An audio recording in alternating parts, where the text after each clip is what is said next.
علماء و مشائخ رابطہ کونسل فیصل آباد کے زیر اہتمام تحفظ ختم نبوت و ناموس اہل بیت و عظمت صحابہ کرام کانفرنس کا انعقاد کیا گیا، جس میں امیر جماعت اسلامی سراج الحق، ذلی امیر محبوب الزمان بٹ، چیئرمین نکاح آسان موومنٹ ساجد علی، ذلی صدر ریاض احمد سعیدی، علماء مشائخ رابطہ کونسل کے چیئرمین خواجہ معین الدین محبوب گریجا، میاں مقصود احمد، پیرزادہ برہان الدین عثمانی، پیر غلام رسول اویسی، جاوید قصوری اور دیگر نے بھی خطاب کیا۔ سراج الحق کا کہنا تھا کہ ملکی وسائل سے استفادہ کرنے کی بجائے حکمران کشکول لے کر در بدر ٹھوکریں کھا رہے ہیں۔ ان کا مزید کہنا تھا، ترقی کرنی ہے تو معیشت سود سے پاک کرے۔ حکومت ملک کو حقیقی معنوں میں ترقی یافتہ بنانا چاہتی ہے تو سود کے خلاف عدالتوں سے اپیل واپس لے۔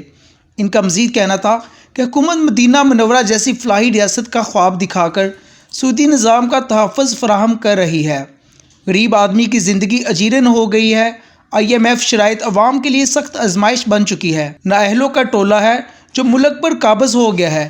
انہی عوامی مسائل کا ٹھیک سے ادراک ہی نہیں ہے۔ ان تمام حکمرانوں اور ڈکٹیٹرز کی پالیسیاں یکساں رہی ہیں۔ حکمران اشرفیہ مال بناتی رہی ہے، غریبوں کے گھروں میں فاقے جاری ہے۔ ان کا مزید کہنا تھا کہ عوام نے جماعت اسلامی کو ایک بار دوبارہ اگر موقع دیا تو جماعت اسلامی تعلیمی نظام اور ملکی نظام کو اسلامی فلاح پر لانے کی پرزور کوشش کرے گی۔